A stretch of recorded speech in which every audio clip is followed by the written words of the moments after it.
Olá, amigos. Eu queria ler com vocês uma passagem onde há muitas controvérsias quando as pessoas abordam e tratam esse texto e utilizam ele de uma forma bastante errônea. E é um texto lá em Mateus, no capítulo 10 e os versículos 29 ao 31. Eu gostaria que você pudesse ler depois. Mas Jesus fala assim: não se vendem dois pardais por uma moedinha. E depois diz assim: contudo, nenhum deles cai no chão sem o consentimento do Pai de vocês. Até os cabelos da cabeça de vocês estão todos contados. Portanto, não tenham medo. Vocês valem mais do que muitos pardais. E é interessante porque essa palavra consentimento é uma palavra que faz toda a diferença nesse texto aí. Porque o que acontece aí? Se nada acontece sem o consentimento de Deus, quando esse texto fala isso, isso me gerou uma grande crise e eu passei um bom tempo pensando sobre esse texto, até que eu achei uma explicação de um escritor, de um teólogo, do Jacques Ellul. Também vi textos sobre isso aí do Philip Yancey, e onde ele fala, ele explica que essa palavra consentimento foi colocada no texto original do grego, né, porque não tem lá no grego, então colocaram na tradução essa palavra consentimento para melhorar a tradução e causou realmente a piora agora dessa tradução. Porque o que vai acontecer aí é o seguinte: as pessoas utilizam aí muito, eu acho que você já deve ter visto, as pessoas dizerem assim: ah, foi da vontade de Deus, se preocupa não, não se preocupa que não acontece nada que não seja da vontade de Deus. Não é? Muita gente utiliza isso. E o que vai acontecer? Quando alguém utiliza esse texto, por exemplo, entrou. Um jovem entrou lá naquela escola nos Estados Unidos e saiu matando vários jovens, vários adolescentes. E aí, será que você teria coragem de chegar lá para o pai de uma pessoa dessa aí que perdeu o seu filho e dizer: meu irmão, foi da vontade de Deus, se preocupa não, isso foi do consentimento de Deus, né? Quer dizer, Deus, o anjo chegou lá e disse: e aí, quem é que vai agora? Quem é que morre?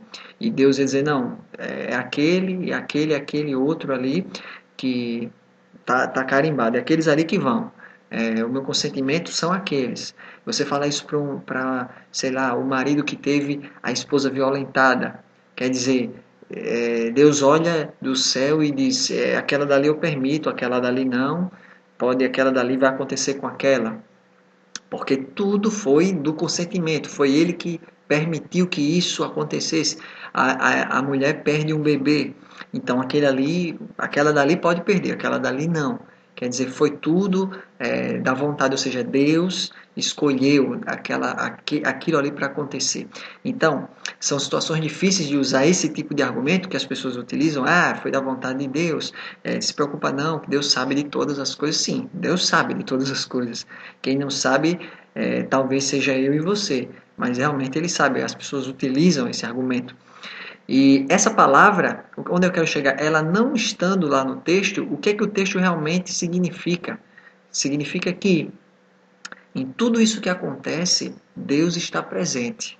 Na morte dos pardais, a queda dos pardais, a morte dos pardais que acontece todos os dias, não é da vontade dele, não é do consentimento dele, mas ele é um Deus que está presente em todas essas ações, em todos esses eventos. Então, não foi de consentimento dele, a chacina. Com certeza não foi, porque se o Deus fosse assim, né, ele não seria Deus, o Deus de amor e de graça. Então, isso seria controverso, isso aí seria paradoxal para Deus. Então, eu mesmo não creria em um Deus assim. Né? E o que esse texto quer nos passar é justamente isso daí. Né? Deus está presente, né? Não cai um pardal, não cai um cabelo da nossa cabeça sem que Deus esteja presente. Deus está ali acompanhando tudo. Aconteceu as coisas, as tragédias, as coisas ruins, Ele estava ali. Ah, por que aconteceu? Ele deu o livre-arbítrio ao homem, né? O homem sai aí fazendo atrocidades, enfim, isso já é um outro assunto que não vem ao caso agora, mas o que eu queria era que quando você lê esse texto, essa palavra consentimento que foi enxertada, ela causa um problema bem maior quando você leva isso teologicamente falando, tá bom? Então, cuidado quando você for falar da próxima vez, Deus sabe de todas as coisas para as pessoas, meu irmão, foi da vontade de Deus, foi do consentimento de Deus, não acontece nada que não seja da vontade de Deus. Muito cuidado quando falar isso e analise o texto, né? E estude o texto e veja o que realmente tem para nos falar mesmo Jesus, porque até mesmo Jesus está falando dentro de um contexto para os discípulos de perseguição, de lutas, né, de dificuldades, tá bom? Então, que você medite sobre isso e que Deus te abençoe.